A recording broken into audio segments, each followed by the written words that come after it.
Hey, what's going on, guys? It's Roy back at it again with another video, and today I'm going to be showing you some tips and tricks for Ravenfield. Alright, so this is the in-game map editor. Here's a couple tips and tricks. So I loaded up this old map.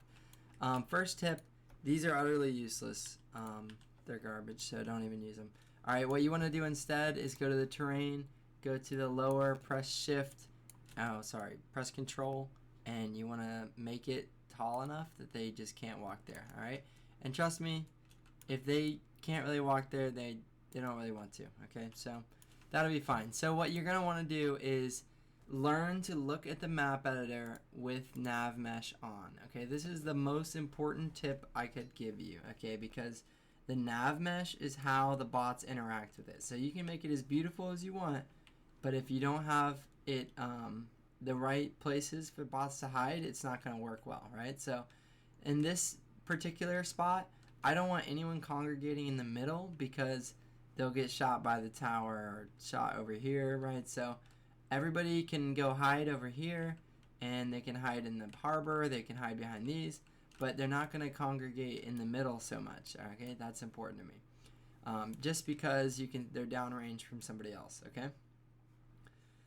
And then this bridge right here has caused me a lot of problems with people sitting on the edge because there's way too many spots. One thing you can do to fix that is just go to scale and just make it a little bit too tall for them to pathfind and to aim over the edge.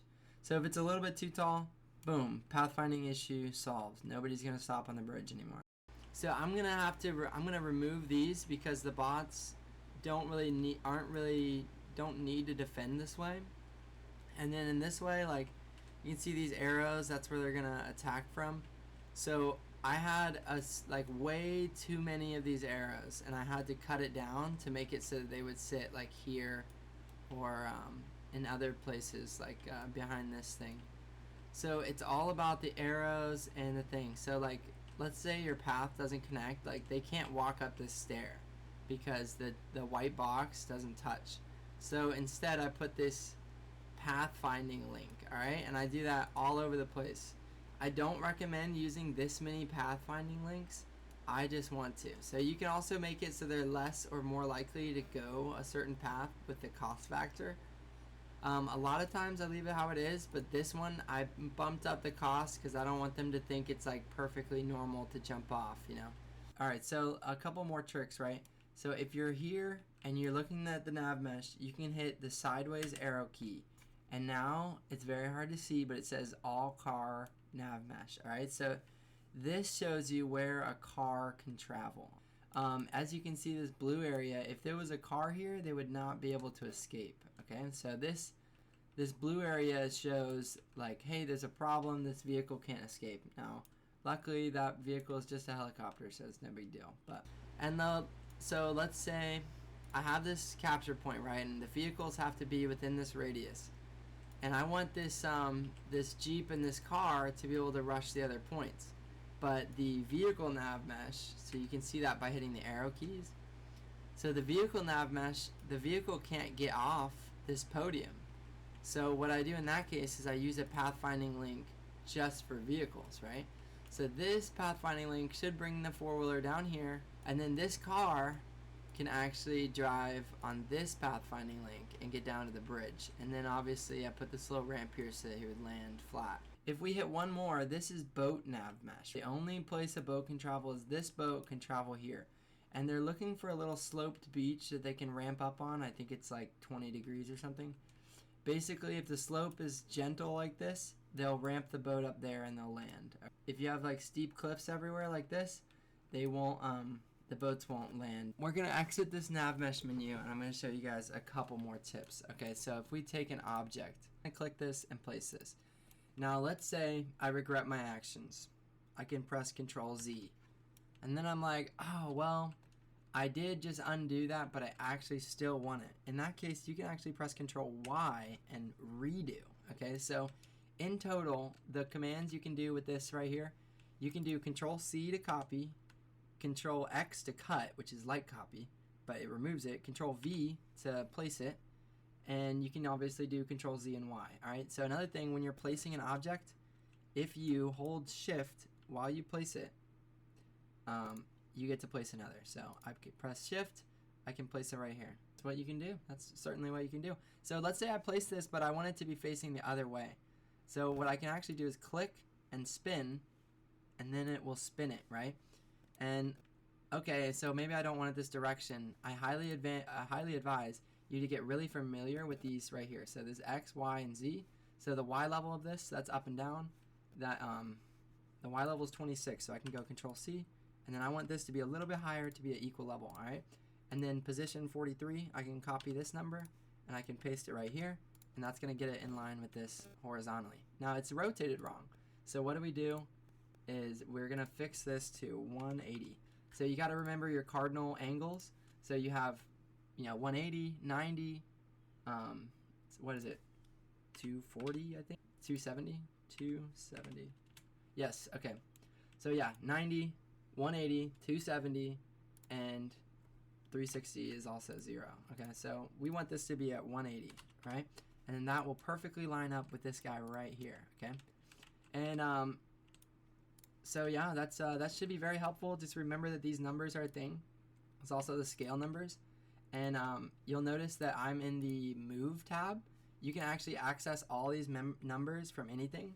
Also, keep in mind that some objects can be shot through. Like this bench right here can be shot through. Some other things.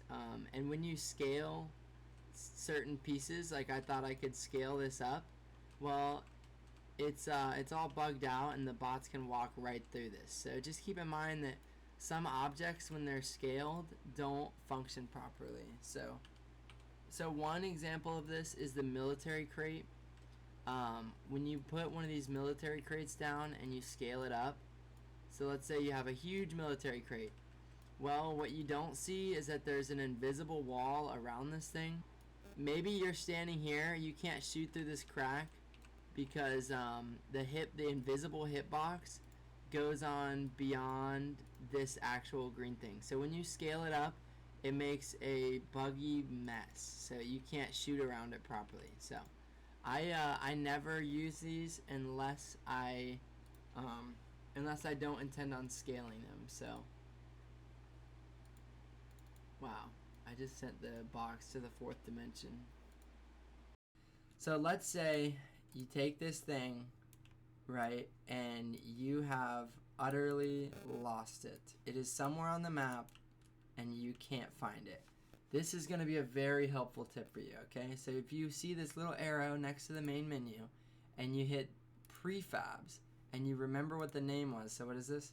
Frozen Waterfall. So I'll go Frozen Waterfalls. I have 4 of them on the map and that automatically selected them, okay?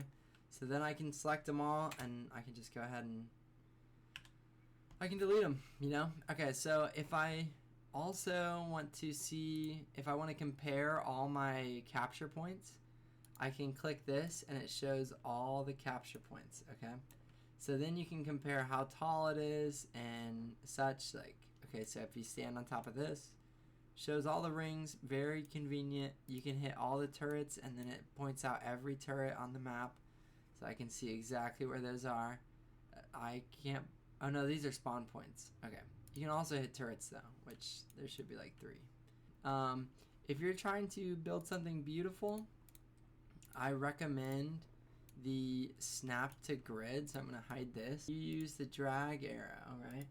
And you hold shift. See how it's snapping? It's snapping to the internal grid. I highly recommend that. Using these position numbers, the terrain flatten command. So if we go up here, we get this terrain flatten. If you hit it, it's gonna vaporize everything. All right, so you actually have to set the depth first. All right, so I hit control click, and now anytime I build it, it's gonna be that exact level I clicked. Okay.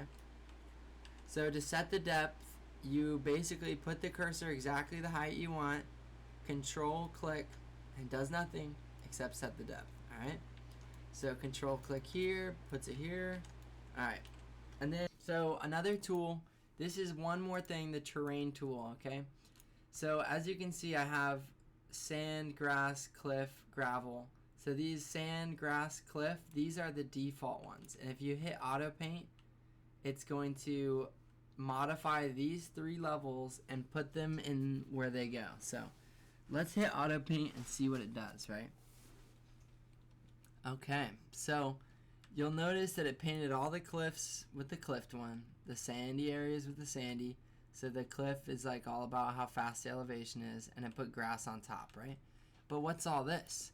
This is my gravel that I had placed, okay? So if you have a one that's further down than the 3rd slot, auto paint will not undo it, okay? If you want to do some texture to be the road, so asphalt, let's go. And then I like to add a semi-transparent layer on top, so I'll put like this texture on the road. Yeah, I like that texture. Okay, so we take this and we want to add a road, so road size, and then intense. I'm gonna do it pretty intense, and we'll do the road coming up the street here. So if we do this, right, that looks pretty asphalty. That's pretty good. It looks very big. That might be a little bit too much, and then I hit auto paint, it's not gonna affect it, okay? So I'm gonna go ahead and delete this. I'm curious what happens. Alright, I don't know. Alright, so I'm gonna put some grass here, and I'm gonna put it in the wrong spot, and you'll notice that it is in the top 3 layers. So when I correct it, it will edit the grass that I placed, okay? So that is a handy tip. You can also theoretically edit these default ones.